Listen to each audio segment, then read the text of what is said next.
Let's begin the class with the invocation Paramarsha gave us.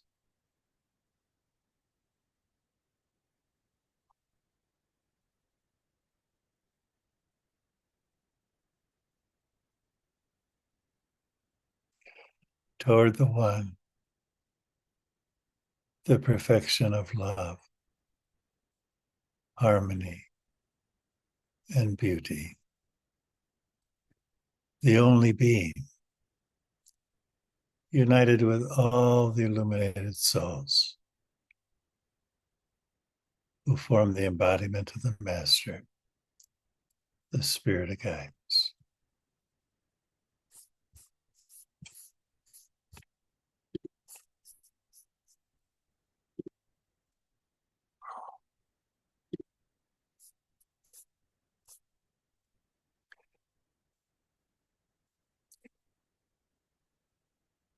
The three most signature principles that Hazrat Inayat gave through the divine message that he delivered was love, harmony, and beauty. And he said, love develops into harmony, and of harmony is born beauty. I'm going to read a few things that he said, and then we'll do some practice around that. The Sufi considers devotion of the heart the best thing to cultivate.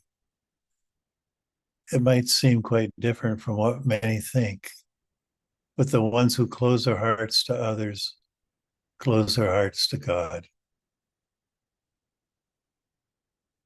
Jesus did not say God is the intellect. He said God is love. If therefore there is a peace of God that can be found anywhere, it is not in any church on the earth nor in heaven above. It's in the heart of each person. The best place where you are sure to find God is in the loving heart of a kind person. A mystic like Jesus said, love your friend. And he went so far as to say, love your enemy. The Sufi treads the same path. In charity of heart to one's neighbors, the Sufi considers that the love of God. And in showing love to everyone, the Sufi considers this as a love to God. Now, whom should one love and how should one love? Whatever one loves, whether duty, human beings, art, friends, an ideal, or one's fellow creatures, one has certainly opened that door through which to pass in order to reach that love which is God. The beginning of love is an excuse. It leads to that ideal of love which is God alone. And then he goes on to say about harmony. One might ask in what way harmony could be established between the inner journey and the outward action.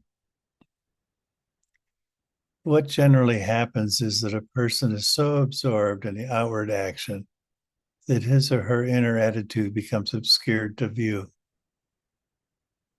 The first thing necessary is to remove that screen that hides from one's sight the inner attitude. Everyone is conscious of what one does, but not conscious of one's inner attitude. In other words, everyone knows what one is doing, but everyone does not necessarily know toward what he or she is going. Understanding gives harmony in the home with those near and dear to one, and peace outside the home with so many different natures and characters. If one lacks understanding, one is poor in spite of all that one possesses of the goods of the world. It's understanding which gives a person riches. And lastly, he talks about beauty. No doubt at this time in the condition of the world, people ignore very much the beauty of culture and fineness. No doubt it gives a warning that the world, instead of going forward, is going backward, because civilization is not only industrial development or material culture. If that is called civilization, it's not the right word for the right thing. And the explanation of the civilization is not very difficult to give. It's progress toward harmony, beauty, and love. When one goes back from these three great principles of life, one may be very creative, but at the same time, it's not civilization. No doubt every race, every creed has its principles of right and wrong, but there is one fundamental principle of religion and one in which all creeds and all peoples can meet.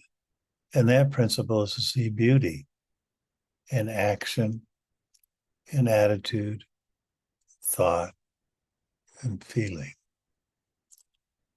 There is no action upon which there is a stamp that this is wrong or right. But what can be wrong or wicked is what our mind is accustomed to see as wrong or wicked because it's void of beauty. Therefore, the one who seeks beauty in all forms and action and feeling and manner will impress their heart with beauty. All the great ones who come into the world from time to time waken humanity to a greater truth. But what did they teach? What did they bring?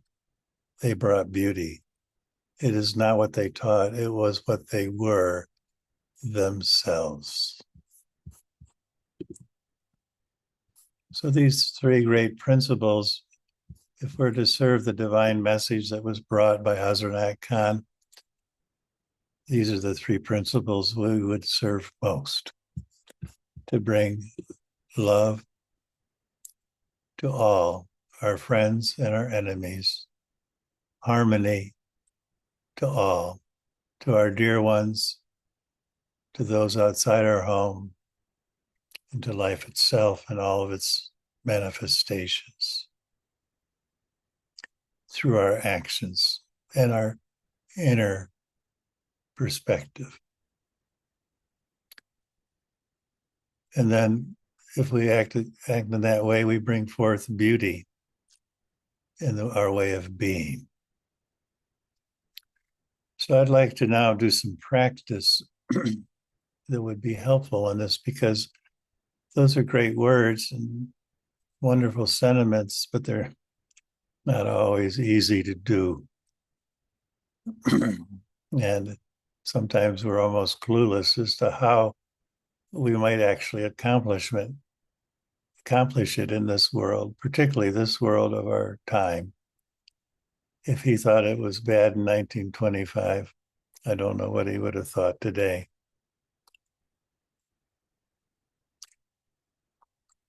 So the first thing to have understanding is to open the heart. So first we'll just watch our breath for a moment as it comes in and goes out. And as we watch our breath, that's a felt sense. We can sense our breath coming in and going out.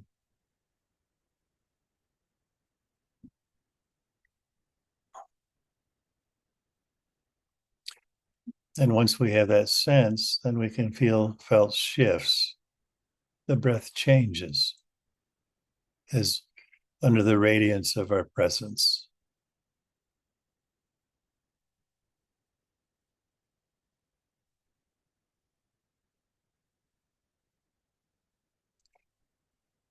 It begins to jettison any of the heavy impressions of the day.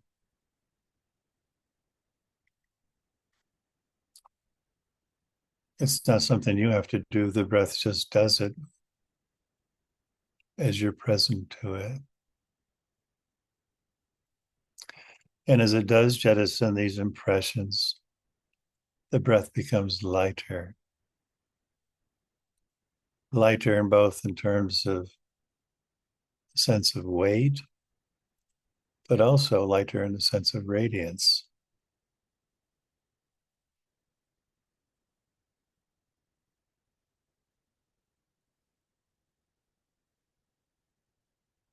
Becomes finer as it drops the heaviness of today and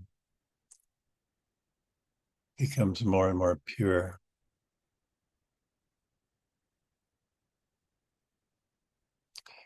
And in its fineness, you can feel these very, very fine vibrations, which Inayat Khan at one time called the magnetism of the breath. And another time he said the breath is light and life.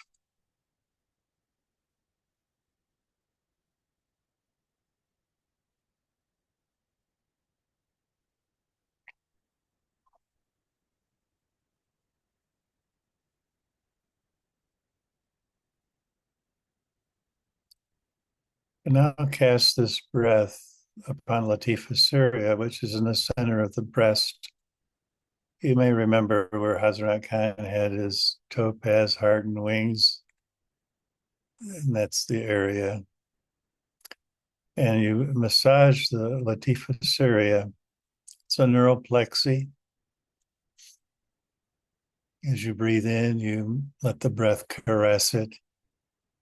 As you breathe out, you let the breath caress it. And this is like the morning breeze caressing your cheek.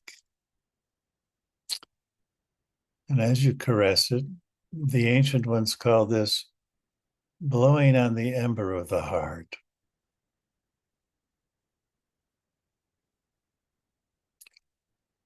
And when you blow on an ember, of course, it begins to warm up. And that warmth in the chest is radiant discharge. Just like the breath discharge the heaviness, heavy impressions of today, the heart too can discharge the heavy impressions. So as you breathe in, you're massaging, penetrating, opening. As you breathe out, you're opening more fully and discharging.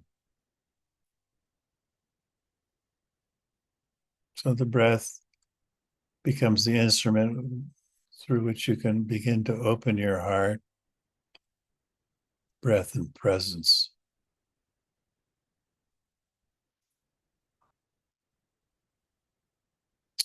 And that area that's warm becomes softer and softening. The softness in the heart is a subjective experience of the development of space.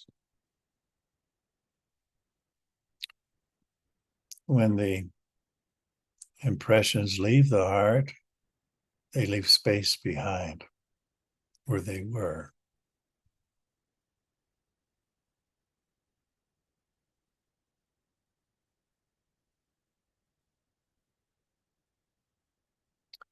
And as you're present to this space, let your in breath penetrate it, and your out breath allow it to open more fully.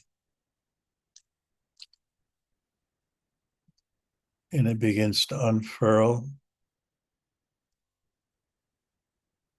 It becomes beyond the skin of the body. So it's traversing the body, but it's not of it. And it traverses time and space, but it's not of it either. It's just a vast, boundless space of the heart.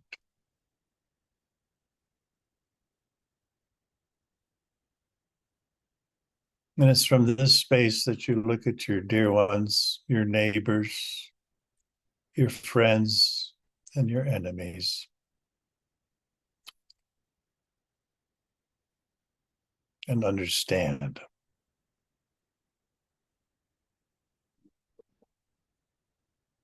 Understand them.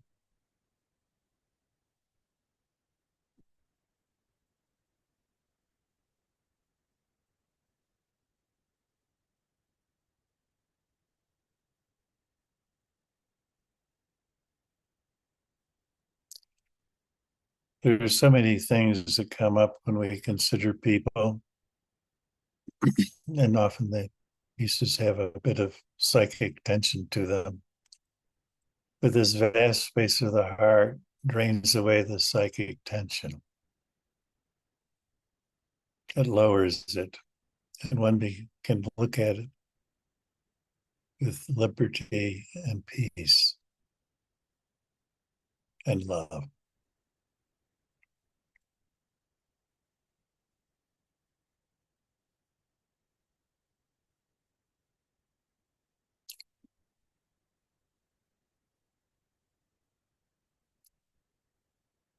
And this is just the opposite of what happens in everyday life. We get so caught up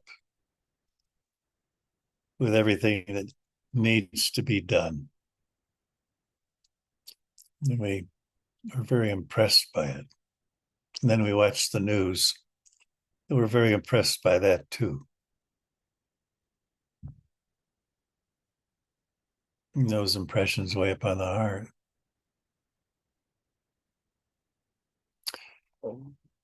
Inayat said the heart is like a mirror. It can reflect the outer world, and it can also reflect the inner world. So the heart becomes what the Sufis call the meeting place, where the outer meets the inner and creates new life.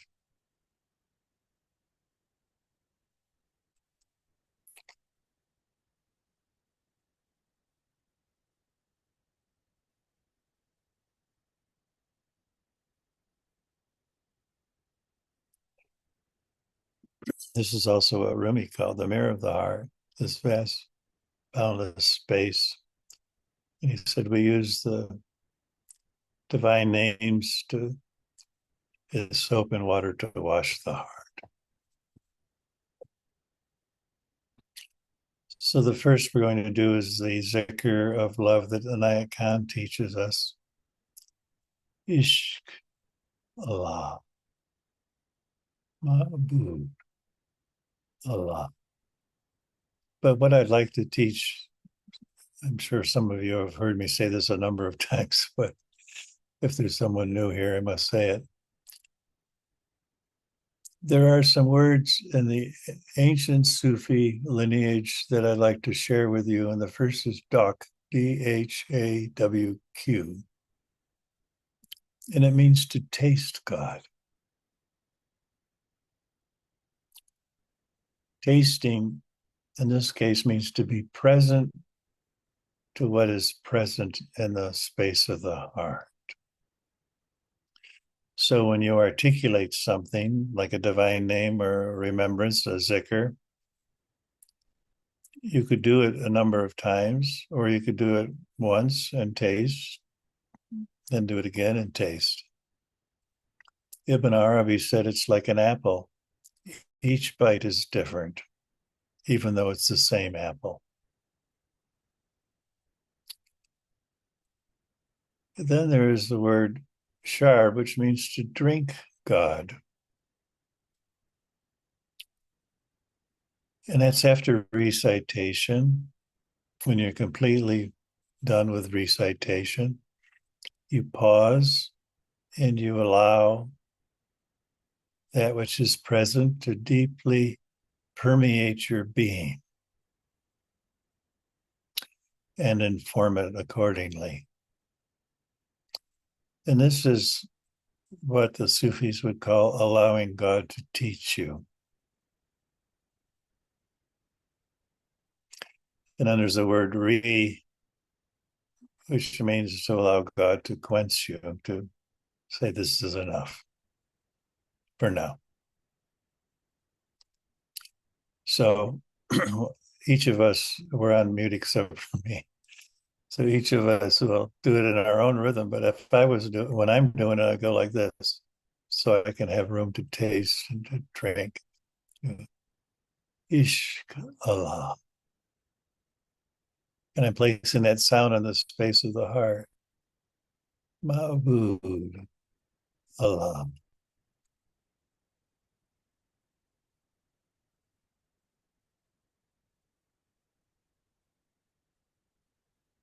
Ish. Allah. Ma'abu. Allah.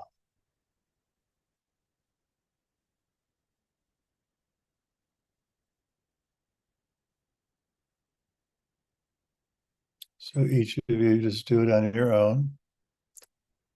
Ish.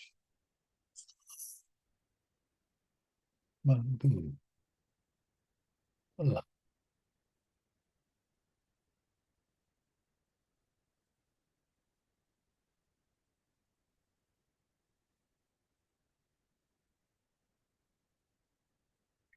Ish. Allah. Ma'abu. Allah.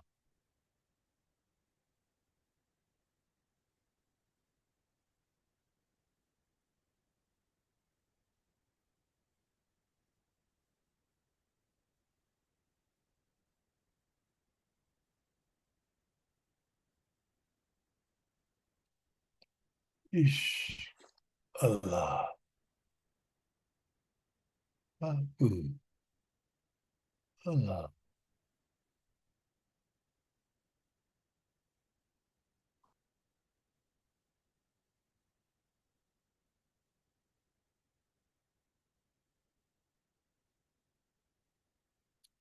Ish.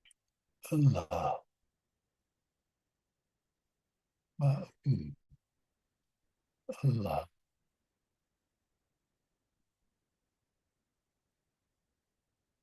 One more time. Ish. Allah. Ma'abu. Allah. Drink.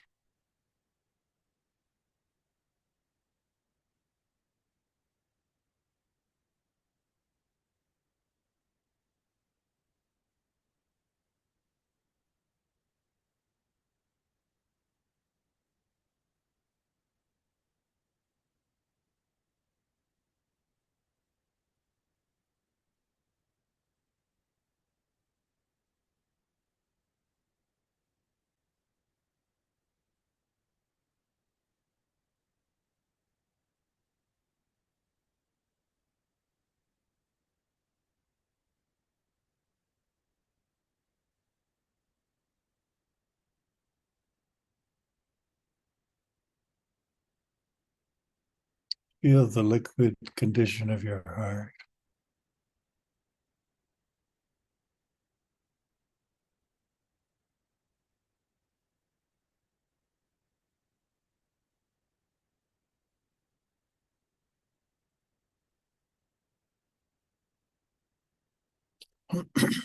I mean, Inayat tells a story of one time the car broke down and his cousin and brothers were with him and they didn't know what to do. So they sat beside the road and did Ishkalam Abudo. So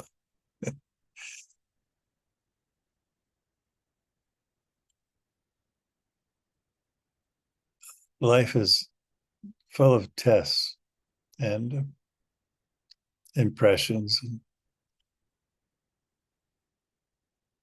It's so wonderful that in our practice we can find a felt resource that is larger than that, those impressions, larger than those tests, larger than the problems of life.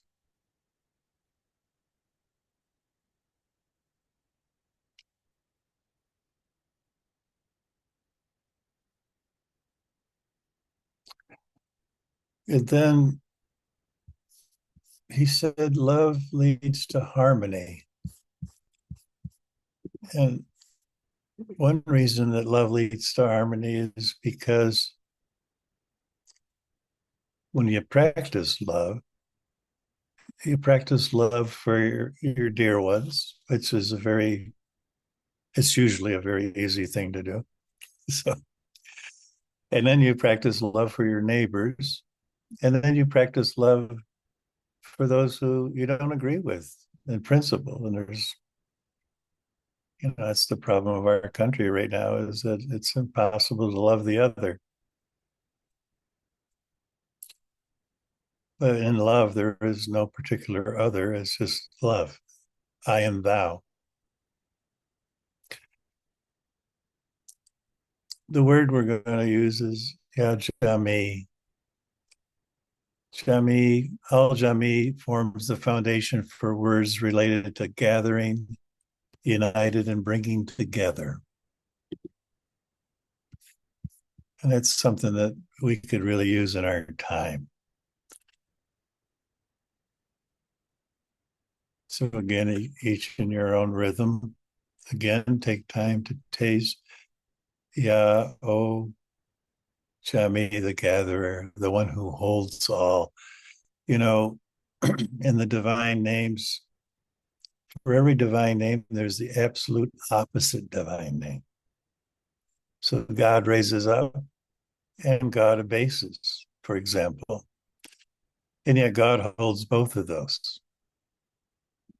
God holds all the divine names and creates harmony between them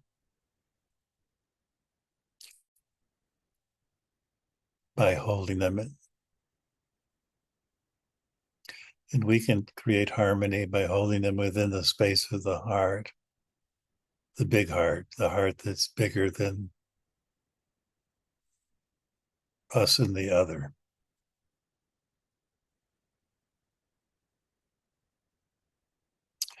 And that's what Rumi was talking about when he said there's a field out there beyond right and wrong. Let's meet there. That's really hard to do today because there's so many strong impressions that would lead us astray from that perspective.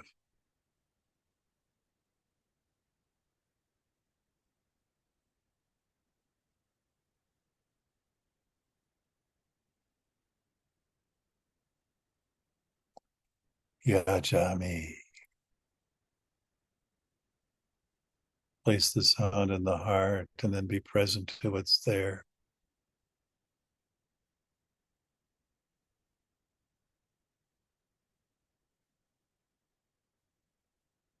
Yajami.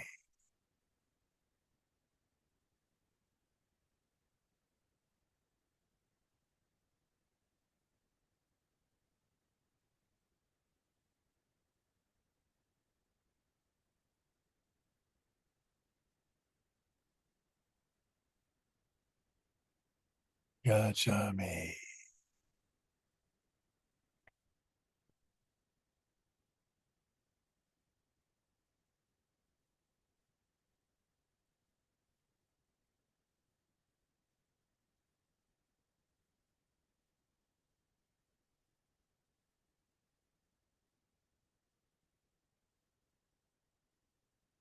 Yajami.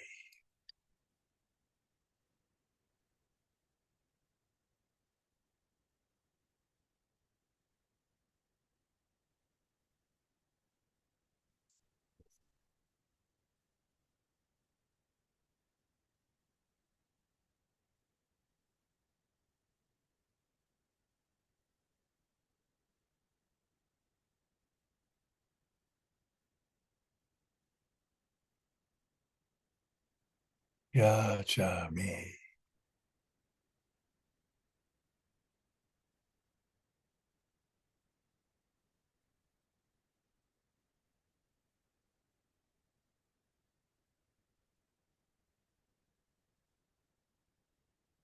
And last time, Yajami. Allow Jami to permeate your being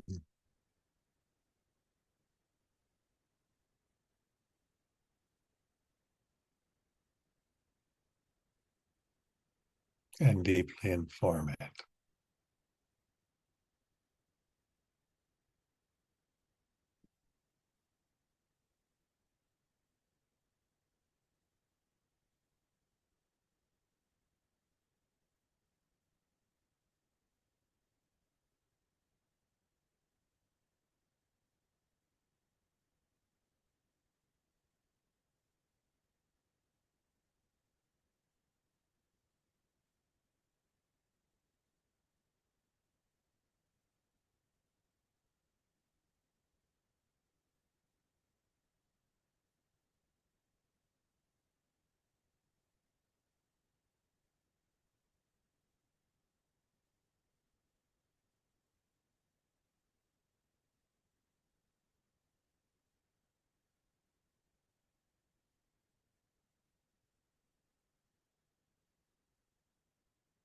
Amen.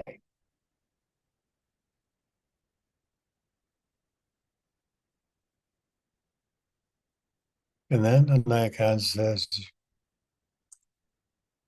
this love, this harmony produces beauty.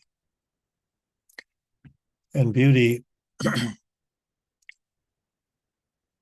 he brings it together with refinement, that one is in a state of refinement.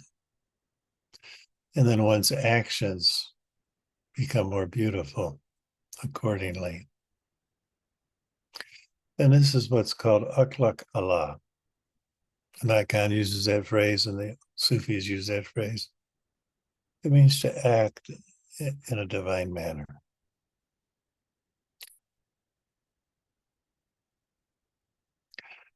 But it's also, beauty is not just being beautiful, but it's seeing beauty. Everywhere you look, you see something that's beautiful.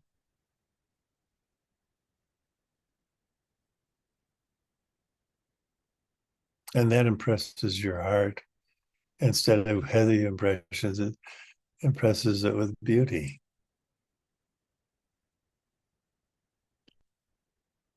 You know, when you look at a baby, you smile.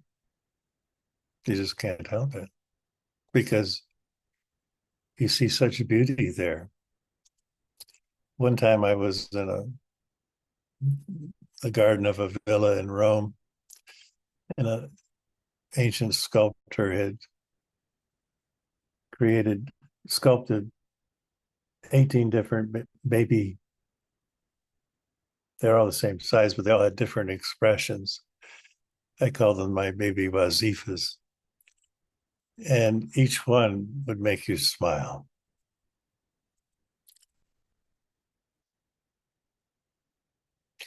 But it isn't just baby humans.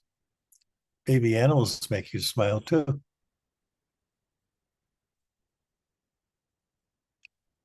And then when somebody who's not a baby anymore does something beautiful, that makes you smile too.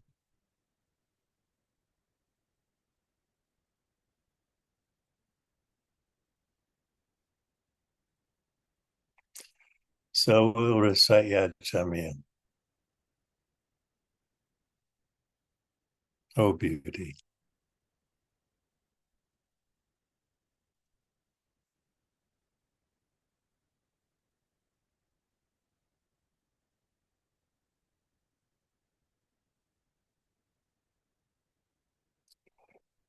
Placing the sound in the vast, boundless space of the heart.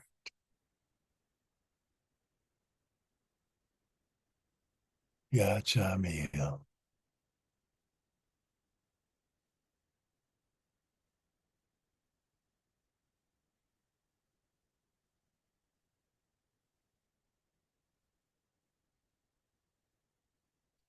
Notice how fine your breath becomes. Yad Jamil.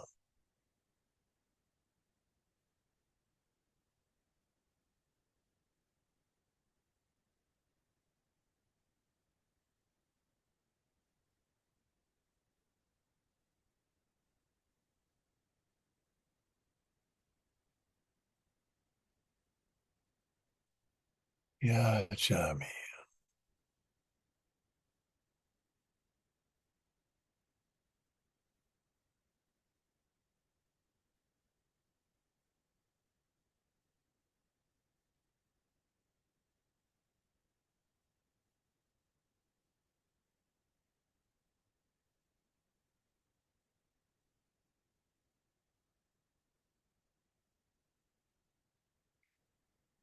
Yad Jamil.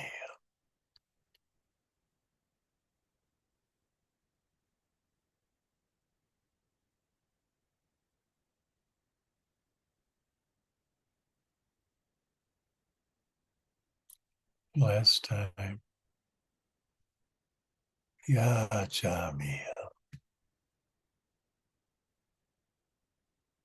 Let this beauty permeate your being.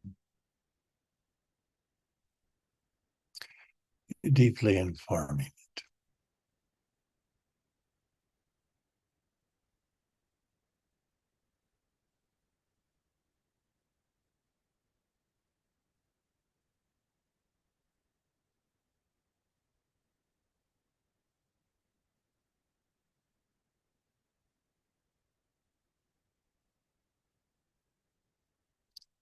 Amen. Okay, this is where we enter into Sovet. I've done all the talking. Now it's your turn.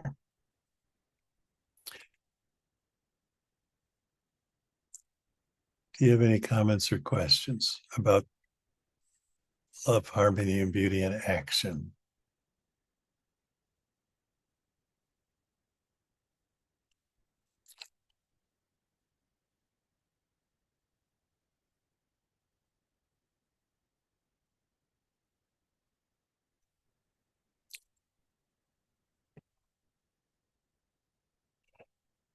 Tarana. Hey, that I think it's a hadith from the Quran.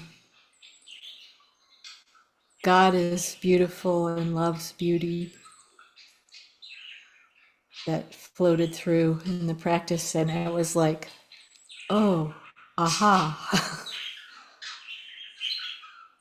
So the hadith would be from the prophet. The Quran would be a verse or a surah, but that was a hadith. Oh, okay, thanks.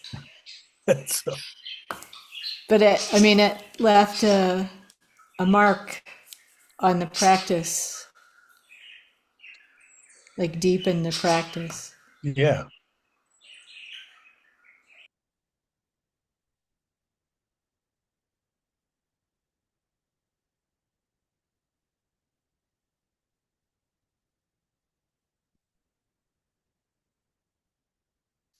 Basira.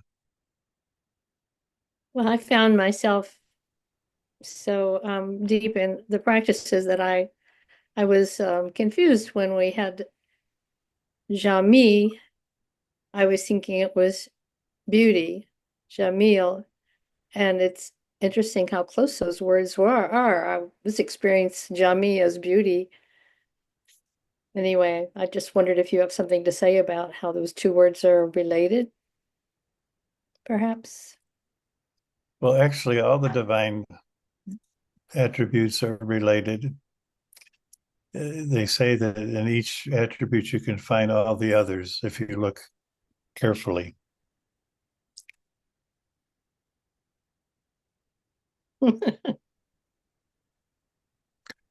And sure, you know,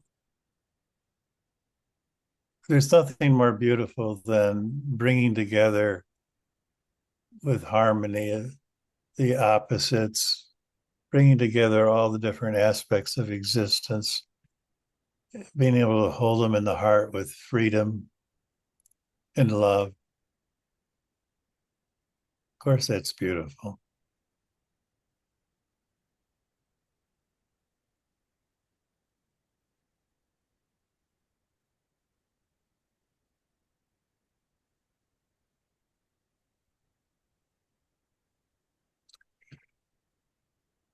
Whoever, I'm not talking necessarily to you, Basira, but I am talking to you as well as everybody else. Can you see how much our world needs these three principles in action today? That is what we have to offer.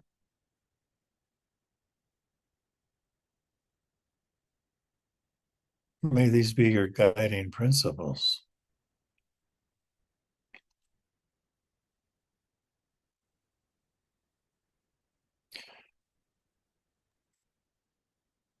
That seems to be our only hope, that is so real that we hold that concentration to making it real, that eventually it overcomes all that seems so much bringing things down. And can you see how these are like the most essential principles of the message that Pearl Mershid brought us? He stressed over and over again love, harmony, and beauty. Yeah, we say it all the time, every day, several times a day. But I don't remember much discussion about it, so I appreciate that we are. Yeah. It's just like the reciting the divine names. We could recite them 1,000 times. Maybe we recited them 100,000 times. But no one ever said to you, have you tasted them?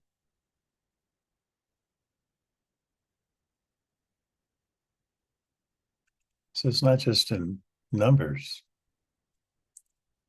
but it's an experience. Yeah, Bakia. Assalamu alaikum. Um, I I think I have more of a comment than a question that um, your linking of Jami with harmony allowed me to tune into what I had kind of intellectually attached to that word in our, in the invocation, in invoking it daily. And I realized that I um, had been looking at harmony more in terms of order,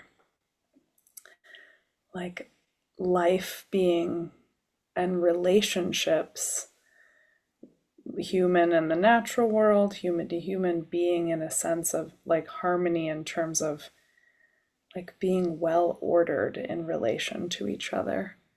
Um, and so having it as Yajami, and you inviting us into this, like, how is this in action in life, in our human relationships? This gathering in, uniting, bringing together in relationship to harmony.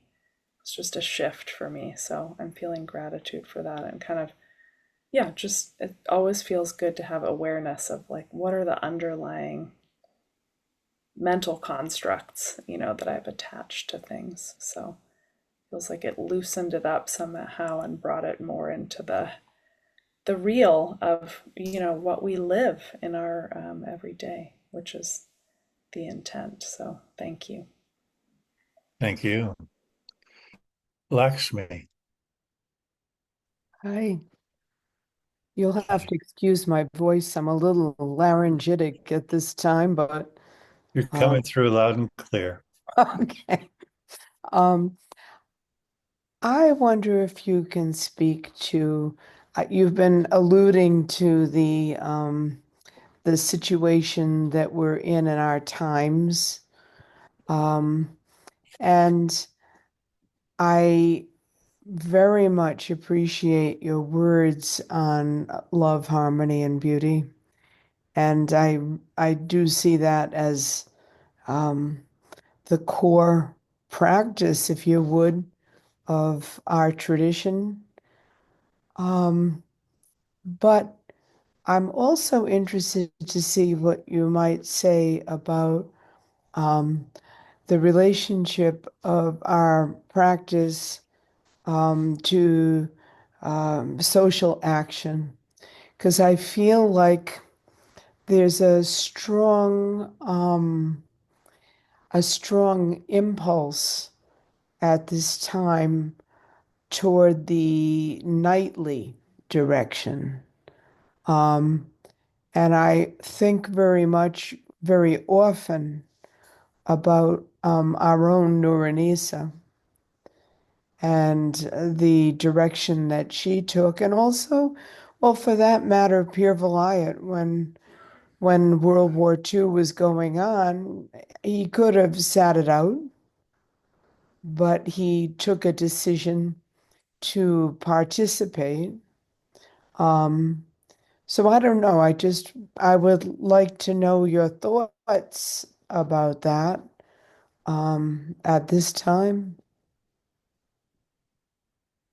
Well, in the first, I would like to say that one can hold the opposites in one's heart and still take action on behalf of one's ideal. And I'm not here to decide how that action should be, but it's certainly possible and necessary, as a matter of fact, that we do act on behalf of our ideal. But our ideal is is in our terms of our legacy is love, harmony, and beauty. And that's not to say we shouldn't defend our country or we shouldn't defend our ideals, but even as we are defending, we are doing it in a way that lives up to our ideals. And it strikes me, for instance, the story of Hazrat Ali, the nephew and successor of the Prophet Muhammad, where he was a great warrior and undefeated in battle. And one time he had and in those days they would have these armies line up, and then they'd send out their best warrior, and Muhammad would always send out Ali to to do the battle with that. Anyway, he succumbed this man, and the man was lying on the ground, and Ali lifted his sword to behead him, and the man spat at him, and he put his sword back. And the man said, Why would you do that? Why do you put your sword up? I just spat at you." So it's like, and he said, "Because you made me angry, and I cannot fight out of anger." So it's possible to defend our ideals and still have a deep sense of appreciation of the other. That there's things that we may be missing uh, that the other sees. And ultimately, it would be good to understand that. It'd be good to understand what is the other, what are they seeing? And we can write them off as a bunch of idiots, but that'll only create more problems. So I think that we need to defend our ideals, but we need to live our ideals. That's the ultimate defense. That's the ultimate jihad.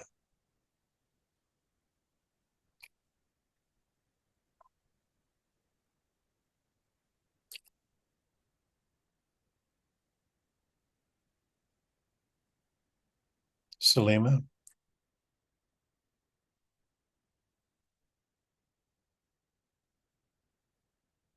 I can't hear you, Salima.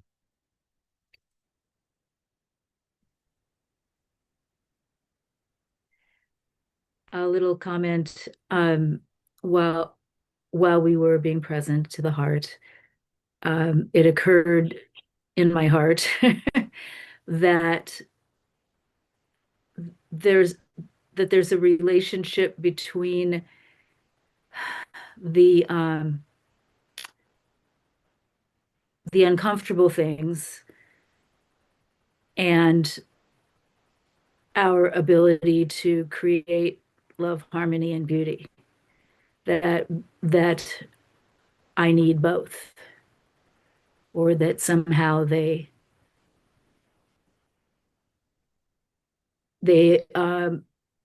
resonate together. So whatever it's worth. Thank you. Thank you, Salima.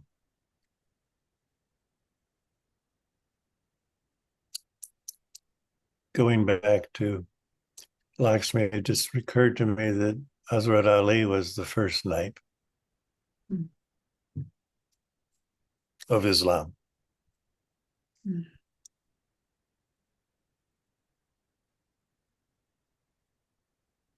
I was always impressed with his life because it was not an easy life. He had problems galore, starting with the fact that the prophet named him his successor, but when the prophet died, everyone said, "You're too young." So he had to wait several years. In the meantime, there was all kinds of problems, and he always met them with a sense of grace and upholding his ideal.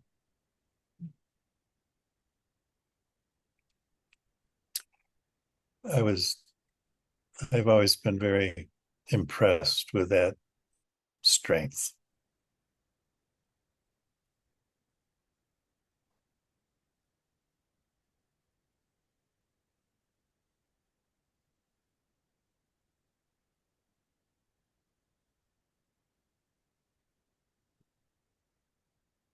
Well, it is my hope that I've shared with you something that actually is applicable in your life. What do you think?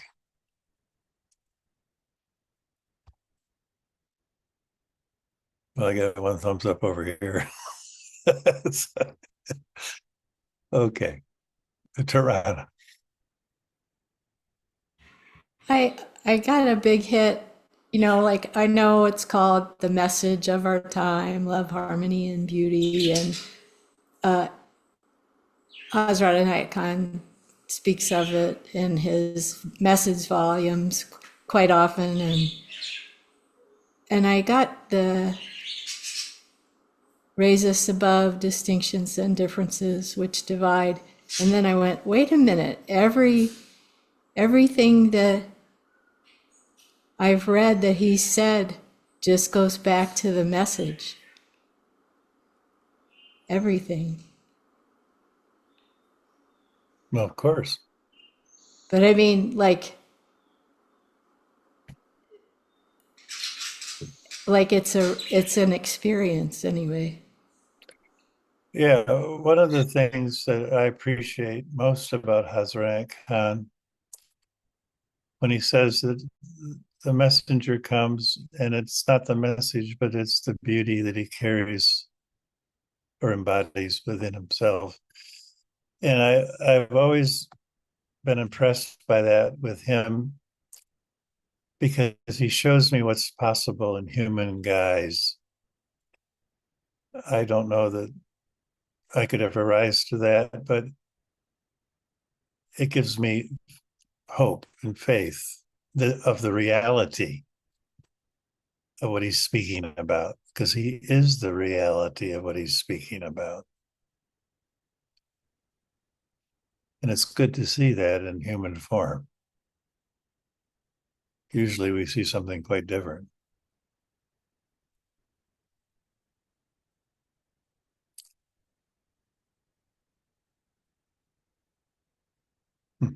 Abu Hani from Nigeria, you just showed up. We started an hour ago or so. Okay, Basira. Um, just to add that you asked how this affects, can be part of our lives. My ideal has always been the saying, make God a reality and God will make you the truth. And it seems to me that these practices of tasting, drinking, allowing it to penetrate your body is a way towards that. Right. I used to use the word penetrating all the time, but now I use the word permeate.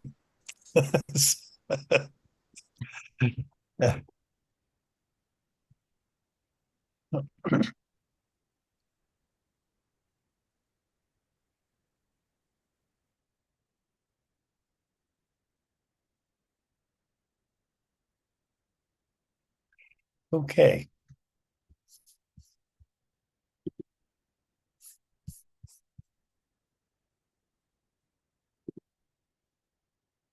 Let us end with a prayer Got to, got to.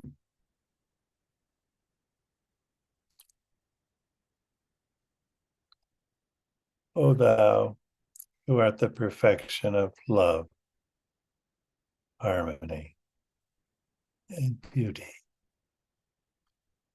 the Lord of heaven and earth, open our hearts that we may hear thy voice, which constantly cometh from within. Disclose to us thy divine light, which is hidden in our souls, that we may know and understand life better. Most merciful and compassionate God, give us thy great goodness. Teach us thy loving forgiveness. Raise us above the distinctions and differences which divide us. Send us the peace of thy divine spirit. Unite us all in thy perfect being. Amen.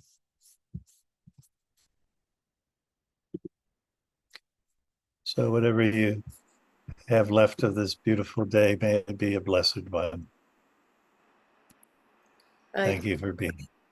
I just want to add that there's some writings that I will put up on the website and this video to review as well within 24 hours. Give me a little time. Thank you. Okay. Well, Shakti's on the road, so 24 hours is a great gift. Thank you, Shakti. Thank everybody.